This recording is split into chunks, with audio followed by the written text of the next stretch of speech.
Fala galera do YouTube! Sejam bem-vindos! Este é o canal Cleiton Fiuza TV. Muito obrigado aí pela sua preferência e pela sua audiência!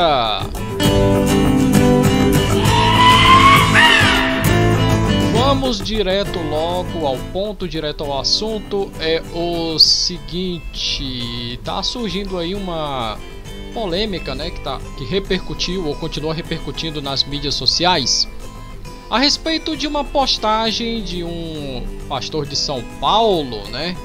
Um pastor de São Paulo bem conhecido. Não estou falando do Silas Malafaia, não. Eu estou falando do pastor Marcos Greconato, né? Ele que fez uma postagem em seu Facebook no dia 1º de maio, na qual causou repercussão. E aqui tem a matéria do Metrópole. E a matéria do Metrópole, já vou logo de cara dizendo que o título é uma bait. O título é um clickbait. Porque olha só como está escrito aqui o título da matéria. Mendigos têm o dever bíblico de passar fome, diz pastor em rede social. Comentário de Marcos Greconato no Facebook resultou em uma série de críticas. Religioso diz que foi mal interpretado. Matéria assinada por Thales Alcântara. Eu não sei se foi a pessoa que assinou a matéria ou foi o editor que colocou este título clickbait. Porque não é isso que o pastor colocou na sua rede social. Ele, que é pastor da Igreja Batista Redenção de São Paulo, utilizou as redes sociais para defender moradores de rua. Opa, olha, moradores de rua que devem passar fome. A fala gerou revolta do líder religioso. Aí a declaração foi essa: a maioria dos mendigos tem o dever bíblico de passar fome, pois Paulo diz aos Tessalonicenses: se alguém não trabalha, que também não coma. Escreveu Greconato em sua página do Facebook no último dia 1º. Essa daqui é a frase, né, que gerou a polêmica. Certo? Isso aqui foi tirado com base em 2 Tessalonicenses no capítulo 3. E eu vou já mostrar a passagem toda no contexto. Aí ele disse que foi mal interpretado. Vamos dar uma olhada aqui na resposta do pastor, né, que ele colocou aqui. É um texto muito grande, mas eu vou ler os principais pontos. Em face da polêmica que meu post sobre os mendigos causou nas redes sociais, tenho o seguinte a esclarecer. Diferente do que foi publicado em O Globo, tinha que ser O Globo, né? O Globo, nós sabemos que tem uma perseguição ferrenha contra os cristãos, né? Não sou um pastor liberal, muito pelo contrário, sou conservador. E como conservador, minha consciência é regida pelas sagradas escrituras, às quais me apego, inclusive como regra de vida. Nessas santas escrituras, somos ensinados a socorrer todos os pobres e necessitados. E eu defendo, estimulo, promovo isso, estando inclusive diretamente envolvido nesse tipo de socorro. Ocorre, porém, que a Bíblia tem um conceito de pobre que abrange a rigor 4 grupos de pessoas, a saber: os que trabalham, mas seus proventos não são suficientes para o sustento de sua família. Verdade. Os mendigos estão nessa condição por motivo de doença. A Bíblia fala que fala de mendigos aleijados, cegos, leprosos, todos dignos de socorro. Verdade. As vítimas de tragédias naturais, como a fome que sobreveio em todo o mundo nos dias do imperador Cláudio. À época, as igrejas se mobilizavam para socorrer os mais afetados por essa calamidade. E até hoje.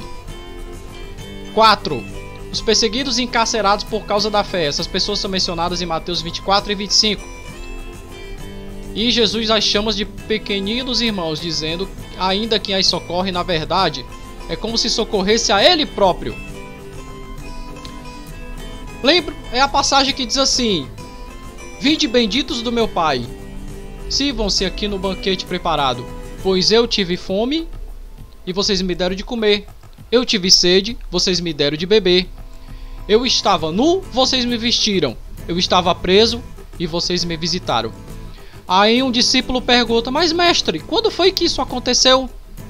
Em verdade vos digo que todo aquele que fez isso a um dos meus pequeninos, fizeste para mim. E ainda tem uma passagem que diz: apartai-vos daqueles que praticaram iniquidade, o mal. Pois eu tive fome e não me deram de comer, eu tive sede e não me deram de beber. Eu estava nu e assim deixaram, eu estava preso e ninguém foi me visitar.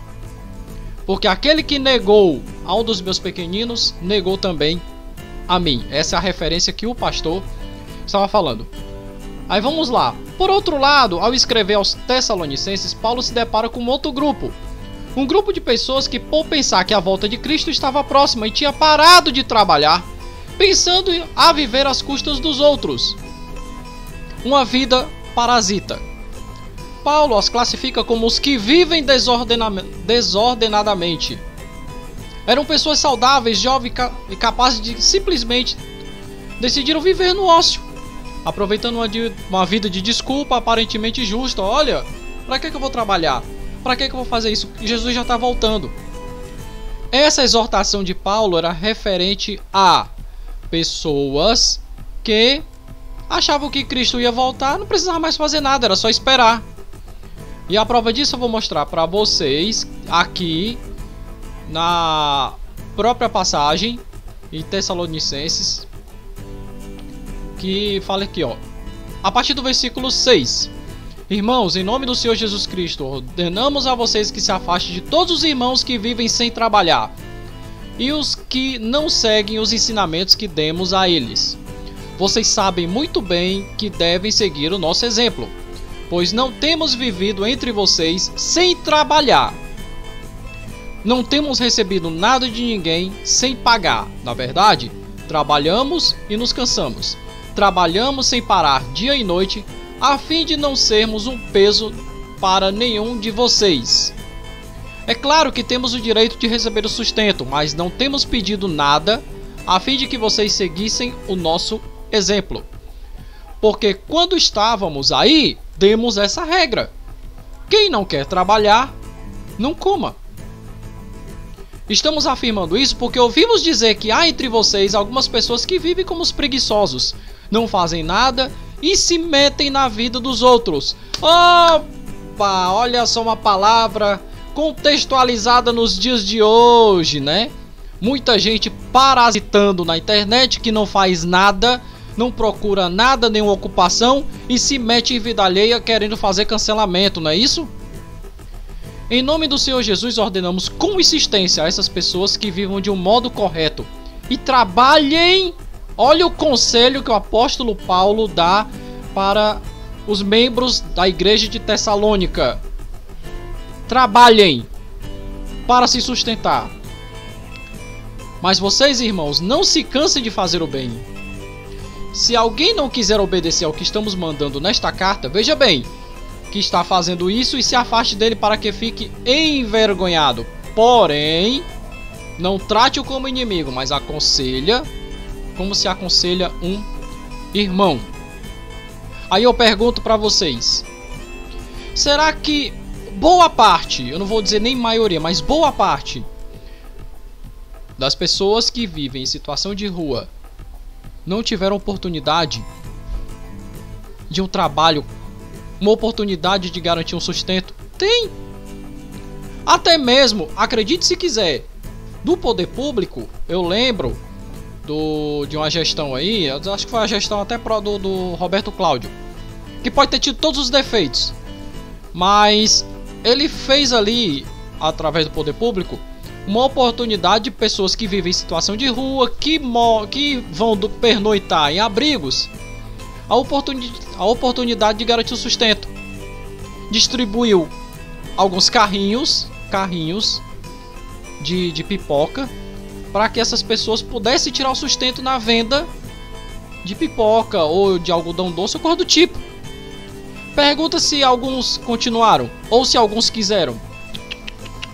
É difícil, o ser humano é um bicho muito difícil, muito complicado. Mas aqui Paulo estava se referindo o quê? Ao povo de Tessalônica. Olha, não vivam na base da preguiça e nem na dependência de ninguém. Trabalhem, tirem o suor do próprio rosto. Porque sabe o que o apóstolo Paulo, qual era a profissão dele? Sabe não, né? Arrumador de tendas, ele fabricava tendas, arrumava tendas para poder garantir o sustento e não ser peso na vida dos irmãos e da própria igreja. E o próprio pastor aqui deu esse esclarecimento. Para finalizar, quero destacar que assim que reconheço o dever santo e cristão de ajudar os pobres, e muitos moradores de rua se encaixam no conceito bíblico de pobre, porém tenho o dever santo e cristão de não incentivar o ócio. Espero ter esclarecido pelo menos a questão principal. Pelo menos esse aqui não foi com o negócio de ai, se eu ofendi alguém, me desculpe, se eu machuquei alguém, me desculpe. Não, foi logo conciso, ó. Direto. Ó, vocês não entenderam? Eu vou desenhar pra vocês o que foi que eu falei aqui. E colocou ali a sua resposta. Se convenceu a você ou não, aí eu não posso fazer absolutamente nada. Mas o que você acha? Coloque aí nos comentários. Eu espero que vocês tenham gostado desse vídeo. Se você gostou, deixa aí o seu, dá like e se inscreva no canal e ative as notificações para receber novidades aqui no canal Clayton Fiuza TV. Deus e Cristo abençoe. Muito obrigado a todos. Até a próxima. E sobe o som e fui. Valeu, galera.